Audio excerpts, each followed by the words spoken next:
Vamos lá, dando sequência nas nossas dicas? Professor, os perigos de dar opinião. Tem algum perigo dar opinião? Tem muitos perigos. Eu ouço. Uma deles, vaidade, soberba, afronta e energia. Então coloquei algumas coisinhas aqui pra gente ver. Vou até deixar aqui o papelzinho para mim não esquecer. Acontece o seguinte: quando a gente vai dar opinião, primeira situação, você está dando a opinião numa condição de professor? É uma coisa. Você está dando a opinião numa condição de membro, fazendo parte de um grupo que serve de estudo para uma coisa específica? É diferente. Agora, quando você pega e ninguém pediu sua opinião, simplesmente a pessoa colocou um comentário. Então, tipo um exemplo.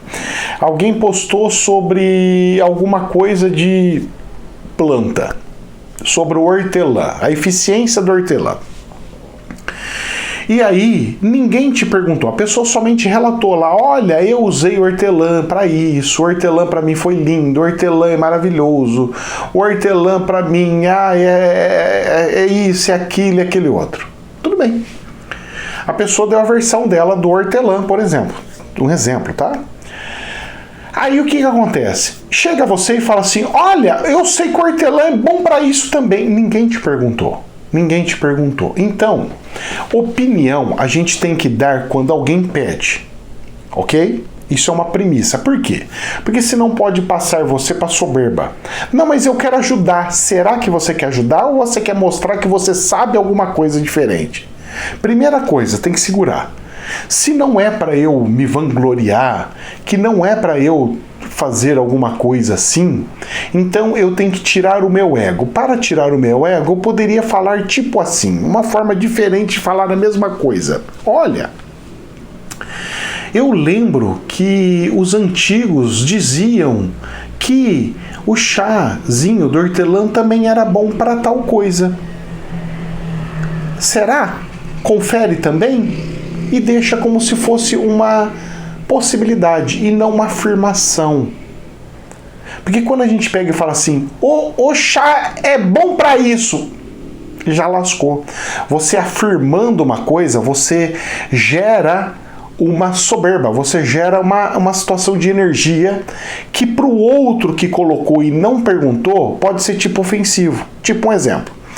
Eu tô aqui falando como um professor de espiritualidade para vocês, porque eu estou professando coisa. Então eu sou professor por professar, certo? Porque a etimologia diz que o termo professor vem de professar. Ele está muito mais ligado com a espiritualidade que o ensino que o povo dá por aí, certo? Dentro da etimologia. Eu gosto do dicionário e procuro seguir a etimologia das coisas. Aí, eu como no status de professor dentro da minha casa virtual, eu vou e falo: olha, isso é muito interessante, é muito bom, eu vou e dou minha opinião. A pessoa que tem uma opinião diferente ou contrária, quando ela pega e joga uma opinião diferente ou contrária, ela não está me ajudando dando versões diferentes, não. Ela está tirando o poder do professor para com os seus alunos. É como se você tivesse entrado numa igreja e falado: olha, entro na igreja católica e falo: Maria não presta, é só Jesus, vocês são pecadores, estão fazendo tudo errado. Não pode isso.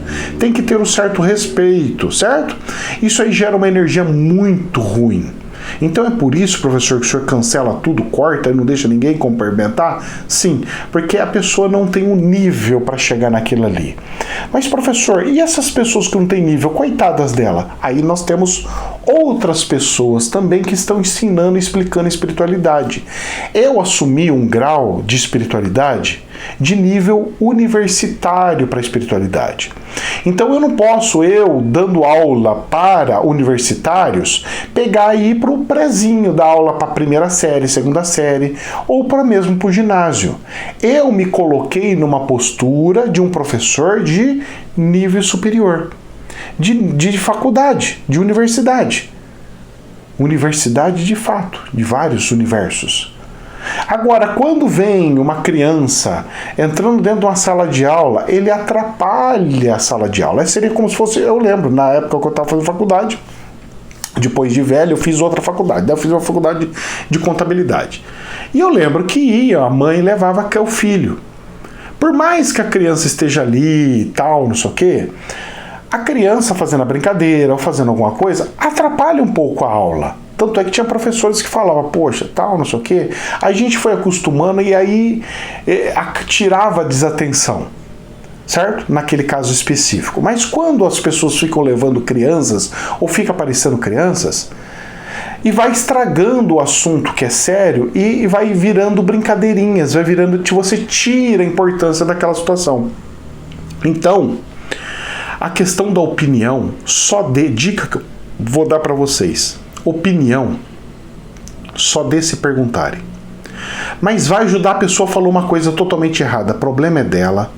A sociedade, Deus é tão perfeito que a sociedade vai precisar de uma pessoa que fala aquelas besteiras para aquilo. Então vamos lá. Professor, existe médiums que não presta, que são tudo porcaria? Existe. Tem médium que fala um monte de coisa que não era para falar? Existe. Então nós temos que lutar contra? Não. Porque existe pessoas que precisam identificar que aquele médium não presta. Mas ele está enganando um monte de gente, graças a Deus. Deixa enganar um monte, porque isso é bom. É um teste lindo, maravilhoso para a evolução da pessoa. Quando você pega e percebe isso, e você entende essa situação, você não tem mais para que opinar. Quando você quiser alguma coisa a mais, você simplesmente faz o seu. Eu cheguei num esplendor tão grande que eu também vou ensinar como o professor faz. Porque eu agora já domino a sabedoria da espiritualidade no completo. Agora, eu vou falar uma coisa para vocês. Se forem fazer isso, faça quando verem de fato espíritos. Não faça só porque você acha que sabe porque você aprendeu. Porque quando você começar a ver espíritos, você vai ver que tudo que você aprendeu não era bem do jeito que você aprendeu. É a dica que eu vou dar para vocês. Que Deus abençoe. Jamais a verdade absoluta, somente um prisma. Namastê.